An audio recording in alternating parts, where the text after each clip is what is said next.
Good evening. Thank you so much. We're delighted to have you here. And you're in for a very delightful presentation. We were deciding on what kind of music we played, but we decided not to do anything like that. But I will say to you, it is a pleasure to introduce this evening's speaker. Our presenter, Joshua Jefferson, serves as the Deputy Secretary of Business Development for the Kansas Department of Commerce. He's responsible for business recruitment and in-state business development, driving growth and prosperity for the state. He spearheads strategic initiatives that foster a business-friendly environment, forges partnerships with key stakeholders, and attracts investments that drive business creation and private sector capital investment.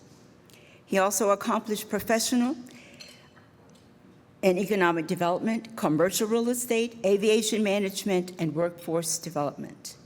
He has 17 years of experience, and Joshua was a driving force in shaping the economic landscape in the greater Phoenix metro, where he most recently served as Economic Development Program Manager for the city of Tempe, Arizona. He has also earned a bachelor's degree in urban real estate planning at Arizona State University. His presentation this evening will be New Momentum, Kansas Economic Development. On behalf of the Kansas delegation, we are very proud to present to you Mr. Joshua Jefferson, Deputy Secretary of Business Development from the Kansas Department of Commerce.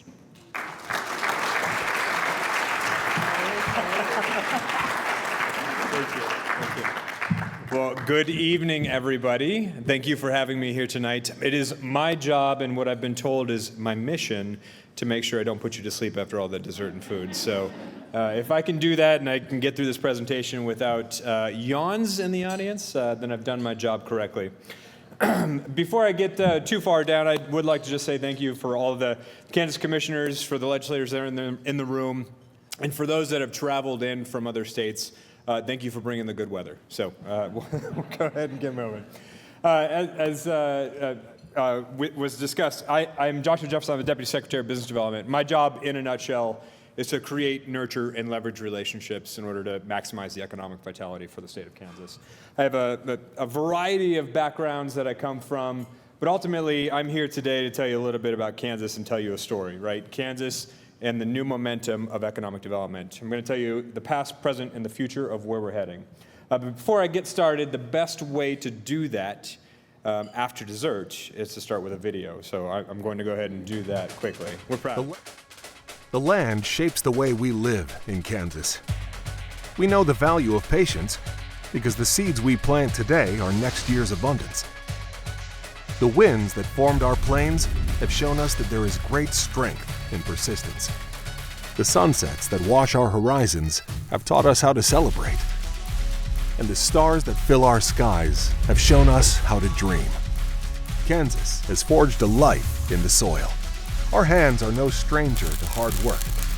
In that hard work comes lessons that shape the way we do business. We understand the importance of a plan. We know the value of a good partner and what it means to be a good partner.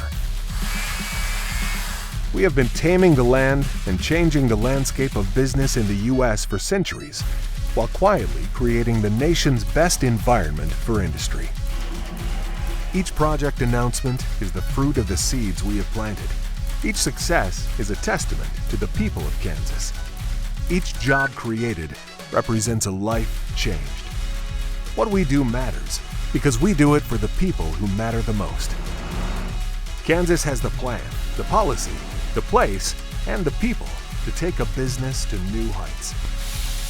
We were made for a challenge. Put our persistence to work for you. Welcome to Kansas. Welcome to the state of unexpected.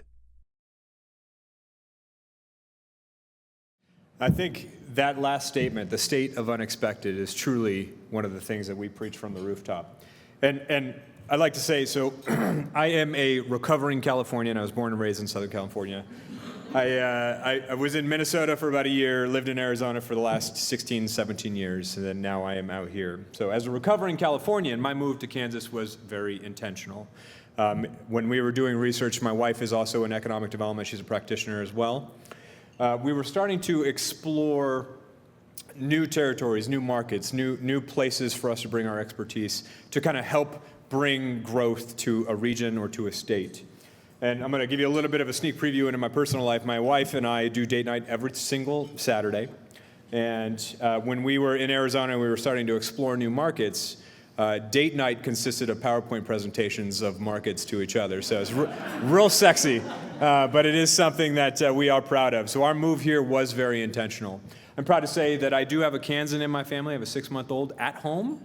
And we moved out here and now am truly invested into Kansas. So the state of unexpected was incredibly true and honest for us, and we live that on a daily basis. So again, it is an absolute pleasure to be here today. I know that everybody's been having a lot of conversations at the tables, but ultimately this is what we are going to talk about today. So let's talk and zoom out a little bit from where we've been and what we've accomplished from a really high level, 100,000 level foot view. So since 2019, Governor Laura Kelly took office, Lieutenant Governor and Secretary of Commerce David Toland, my boss, who, by the way, sends his regards. He was originally going to be here tonight. He's actually on an international trade mission, but he does send his regards.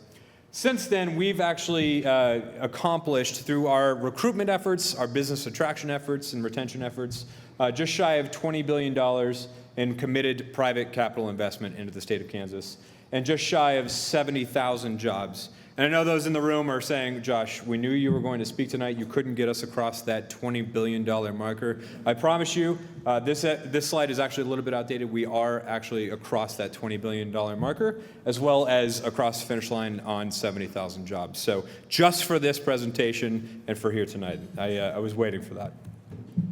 So zooming out a little bit and kind of a year basis on committed private capital investment.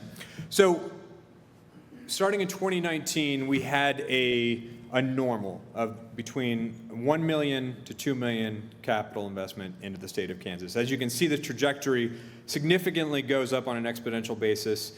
7.4 is the result of a major business attraction effort with Panasonic. You may have heard that name.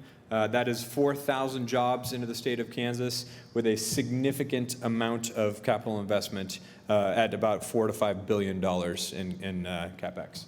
And then 2023, we have $3.1 billion. This year, and again, we'll come back to this slide, but this year, we are at $2.4 billion. As of this evening, we're about 2.8. I expect us at the end of the year to end up around 3.2 with the anticipated projects that'll close in our opportunity pipeline.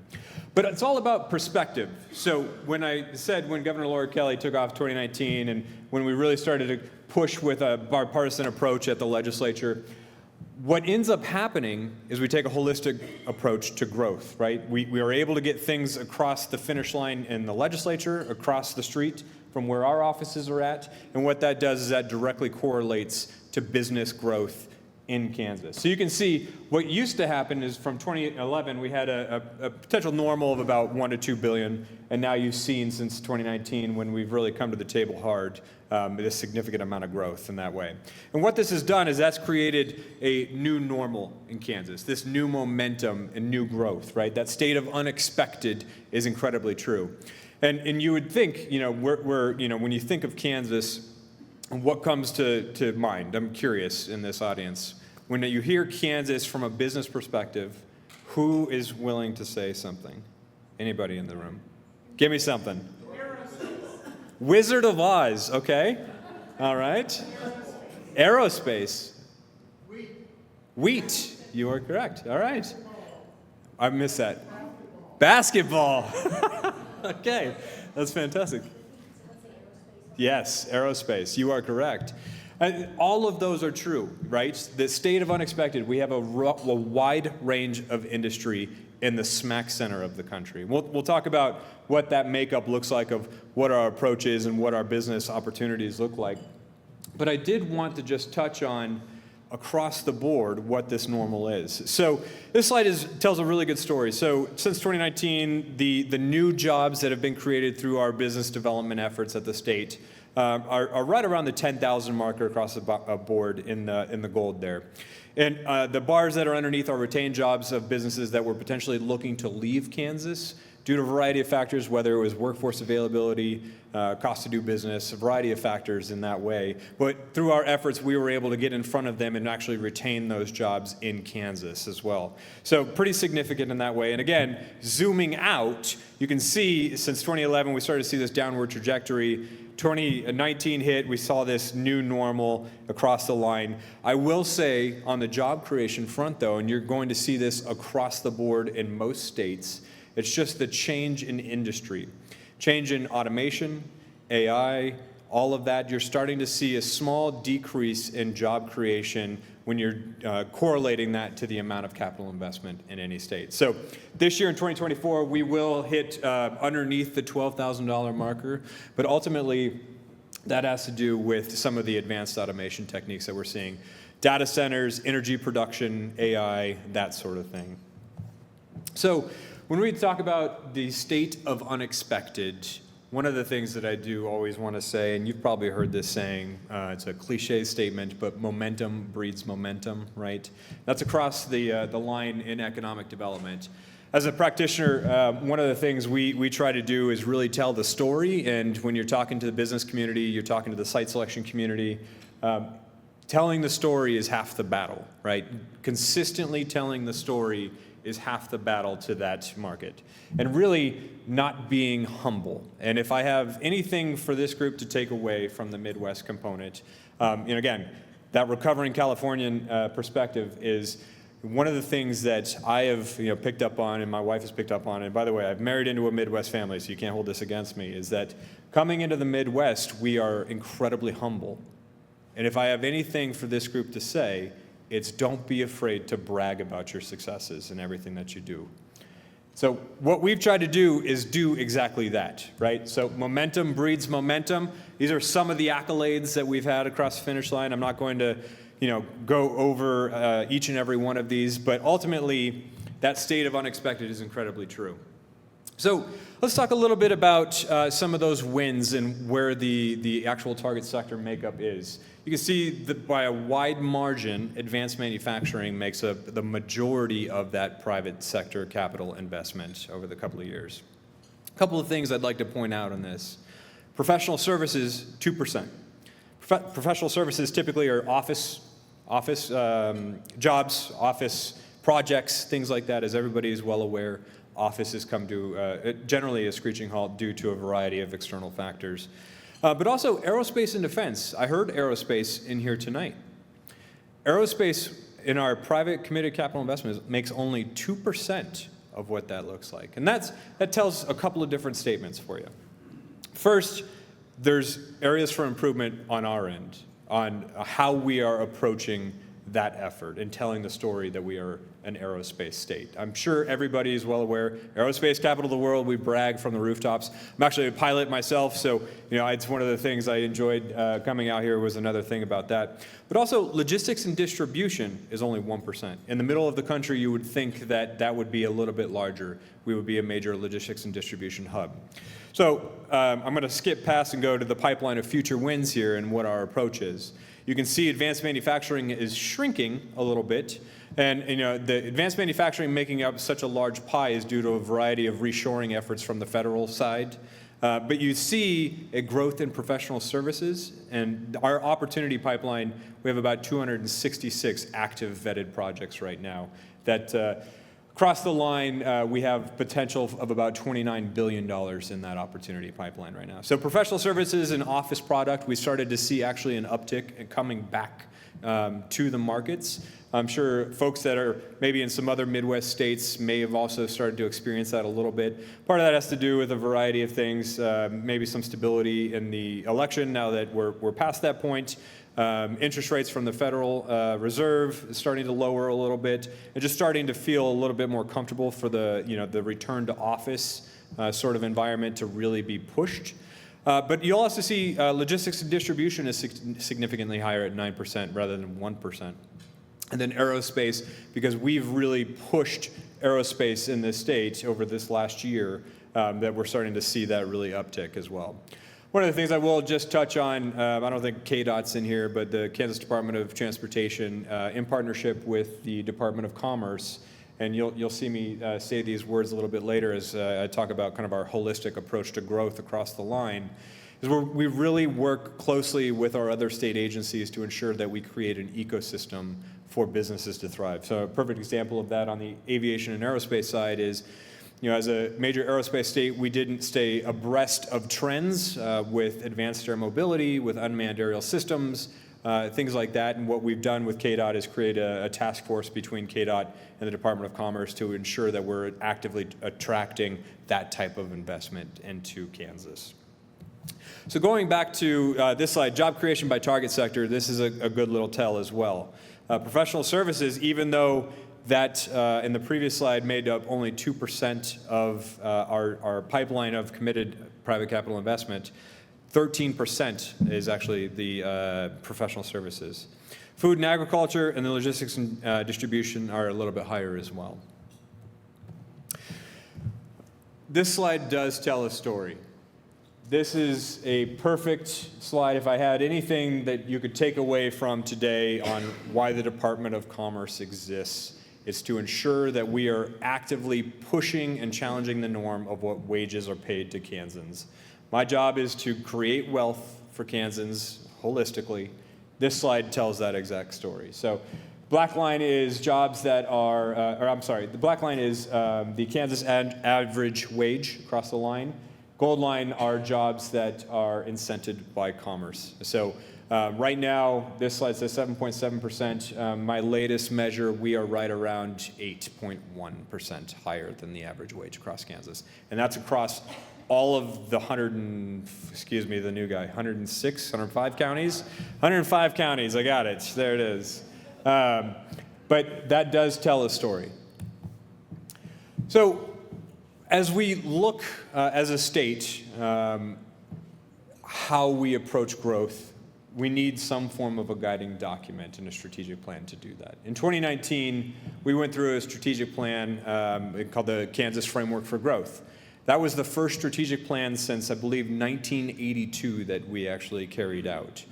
You see 2.0 here. We are actually on our way to update that plan, so we expect a new plan to be released with some updated target sectors. A lot has changed in 5 years, as you can possibly or probably imagine.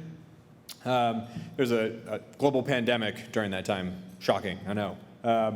But in that plan, there are a couple of strategic pillars that really support what our approach is. The two that I think are most relevant to this group are probably the two on the left, talent and innovation, right? That's where a lot of these folks are really focused on. I enjoy this slide. This slide typically gets some comments and some phone calls as we put it in front of people. Certainly those that are maybe a little more, have allegiance to certain colleges in the university systems in here. I know President Flanders loves this slide. But when we talk about target sectors in our framework for growth, ultimately, what I'm trying to do with this is make everybody in this room think about how we get every logo in every one of these target sectors across Kansas, right? Growth and equitable distribution and economic development is what the name of the game is. And if we can do what we can to actually have the university systems come to the table in a really meaningful way in economic development, you start to see what you see in professional and technical services where all of the logos are there. And so if I can challenge everybody in this room, if you feel otherwise on what this slide represents, I encourage you to give me a phone call. I would love to have a conversation, would love to have a chat about it. So I said this statement, this holistic approach to growth, right? Our efforts in Kansas are very much bipartisan. We can disagree on a variety of different issues across the line, but when it comes to growth and wealth creation and longevity of business and just general economic vitality, we all take a meaningful bipartisan approach. And that's also true in what exists within commerce. So in commerce, we wear a variety of hats. We have the Office of Tourism that actually exists in commerce, the Business Development Division, which is really what I oversee. Broadband development, we are actually one of the top 3 broadband offices in across the United States, which is a pretty significant thing to be a part of. But what that does is that tells you that we're really trying to challenge the status quo and also create an ecosystem for business growth. So this one's a pretty simplistic one, but going back to that previous slide where you had all of the university college systems with the logos that were there. Ultimately, what I want you to take across this is, so long as we are on the same page, certainly with the Board of Regents, we can continue to grow with commerce in the state. So commerce and higher ed alignment, the focus points across the line that you probably hear a lot, talent, tech transfer, transformation. These are all the things that we look at as we are growing together. But the last one, transformation. I come from another market where we'll call them the 800-pound gorilla in the room. Arizona State University does a really good job at investing in the communities and creating their own economic development activities. So if I can bring anything from that market and to the Board of Regents and to the university systems and to all of that, it's how do we continue to push in Kansas that growth, right? And that's also out of other states as well, right? We're in the Midwest component here, but I do want us, from the Kansas perspective, to think about that. So how do we do that? Well, we have a variety of training pipeline partnerships when we're talking about workforce. We have the Kansas Workforce Services. We have a couple of different training programs from legislation that helps us continue to grow.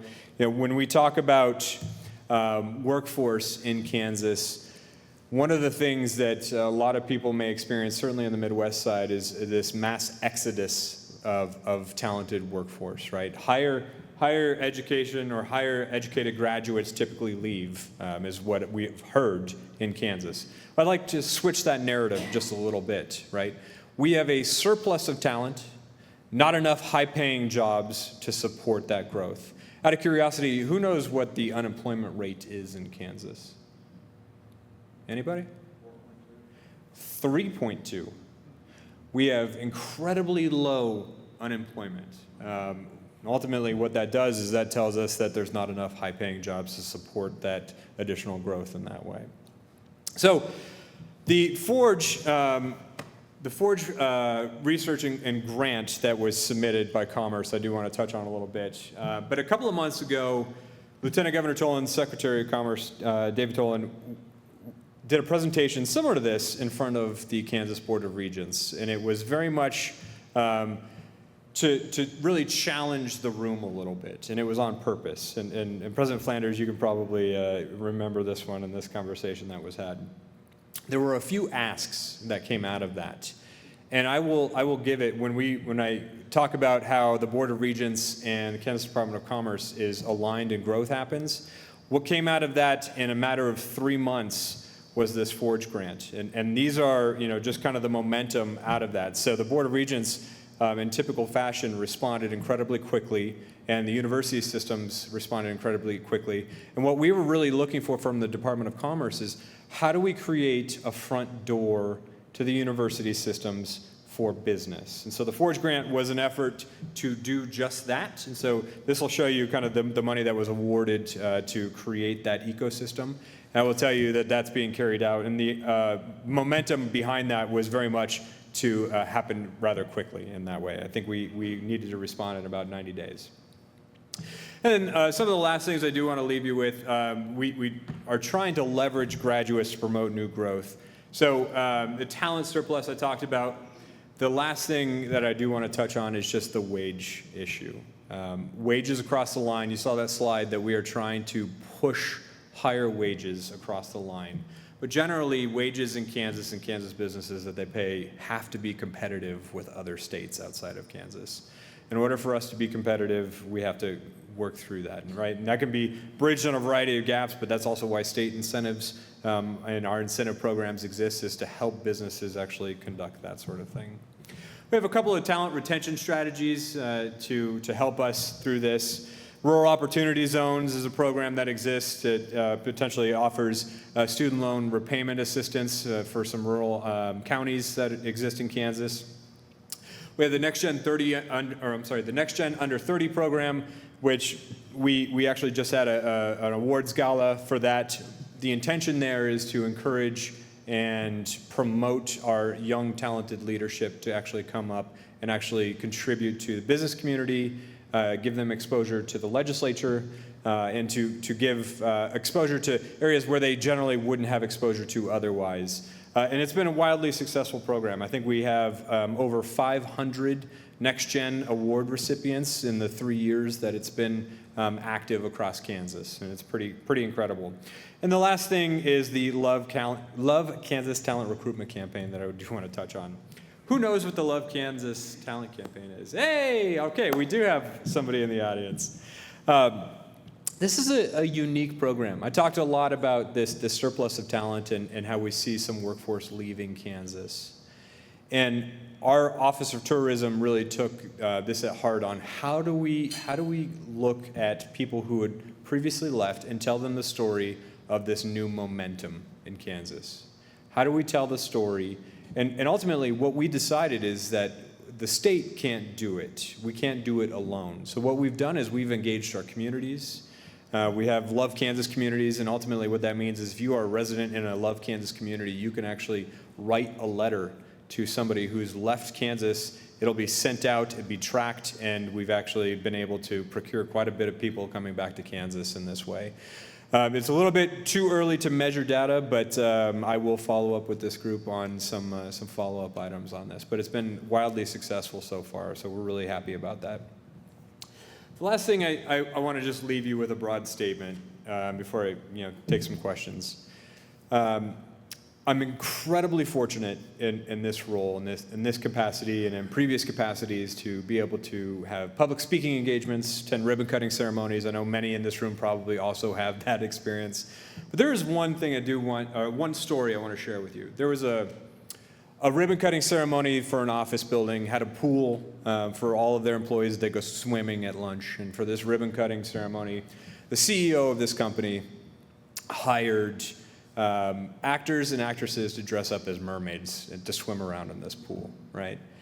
And that was something that was just so over the top for me and out of the norm of these types of events.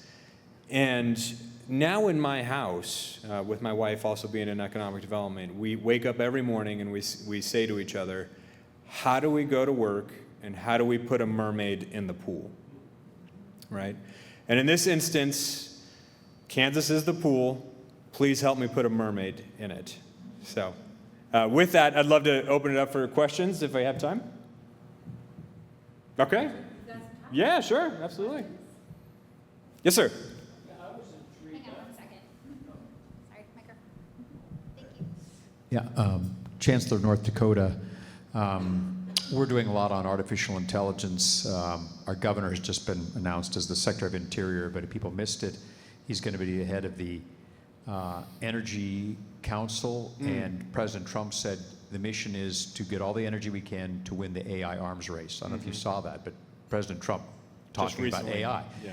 And yet you pointed out that you're seeing the first decline in employment due to AI. I wonder if you could expand on that, because we're agriculture, energy, Sure. defense, so that's new to me. Yeah. But go ahead. Appreciate it. I think the statement is really around the correlation to capital investment. So we've seen this momentum and increase in capital investment into a state, but we see a decrease in jobs. And typically there was, for a long time, this one-to-one correlation where you could tie it together.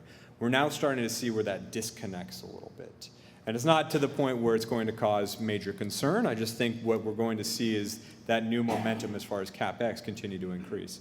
So to talk on the AI component, we're seeing a decrease due to the major data centers use, right? AI is a major power consumption, and goes exactly to what you're talking about. And so we're starting to see major power production technologies. We're starting to see new emerging industry focused around supporting AI that will ultimately continue to create jobs and that sort of stuff. But I think that one is ahead of that bell curve than the other. And I think the AI and everybody wants to be a part of that, and the data centers are coming very rapidly, where the power side and all the supporting technologies, I think, are lagging. And they're catching up, but generally power production across the world is a significant issue. So we're starting to look at creative technologies like SMRs, small modular reactors, to support and co-locate with data centers. We're looking at new, future power generation technologies and things like that. But ultimately, that statement is really just around the disconnect between that CapEx number and the job creation number, and you're starting to see that kind of dwindle a little bit.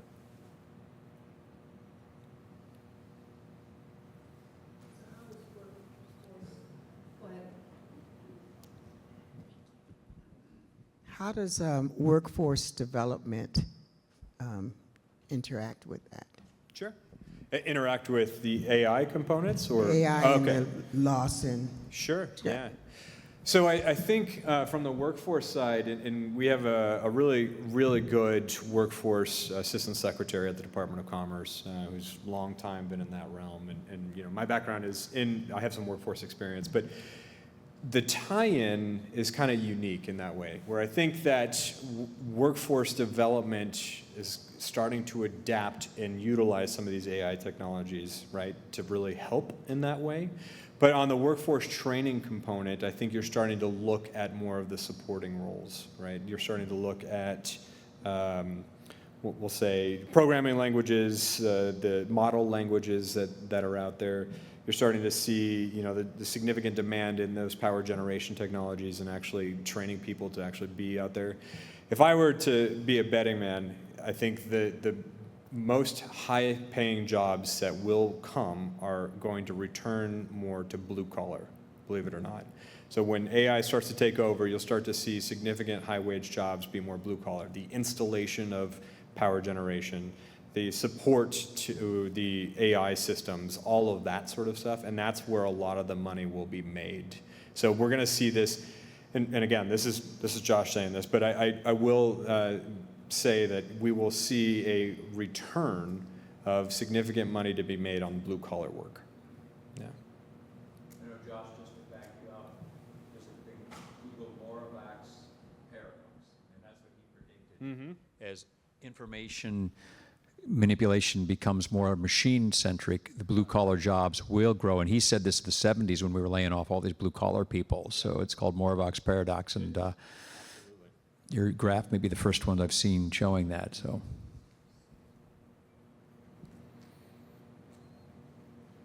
Any other questions I can answer for the group? Okay. I have one. Yes.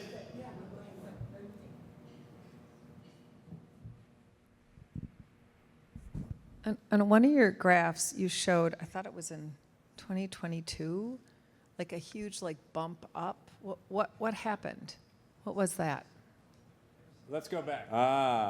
You're talking about this one. 2022. Yeah, that massive Japanese company that came to Kansas and invested $5 billion. That was that massive jump up. When I talk about a mermaid in the pool that I'm asking for, that's the kind of spike I'm looking for. I will tell you, we have a variety, so our active pipeline is pretty significant. We have about 266 projects that we're working with, $29 billion potential CapEx. Obviously, that continues to change on a daily basis, dependent upon external factors, geopolitical stuff like that. But I will say there are several projects in our pipeline that are at this scope and scale, to the similar capacity of Panasonic, that we're really looking to really leverage in that way. Josh, on your other slide where you talked about next gen, Yes. you went over it quickly, but can you explain a little bit more what that involves so that people will know? Because I think it is truly unique in terms of what we have done, but if you looked at it, you would think it was just that without realizing it has lots of implications there for growth and ingenuity and a whole combination of Totally. things. Yeah, absolutely. So the Next Gen Under 30 program was really a result of the fact that Kansas as a state did not have a centralized young talent recognition program that was managed by the state in that way. And we really felt, when we're talking about this exodus of workforce leaving Kansas, we really tried to think through, well, why? What is happening in that way? And when we talk about this surplus of talent, the resulting facts of that ended up being this Next Gen 30 or Next Gen Under 30 program.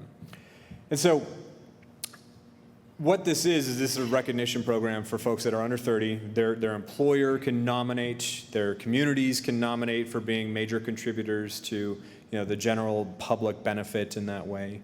But ultimately what this does, to your point, is it really gives exposure. So as a part of this program, we do a day at the Capitol where this group of cohorts comes to the Capitol, sits in active sessions, walks through, meets legislators, helps those folks understand how their business environment is created, how it's managed, what occurs from it.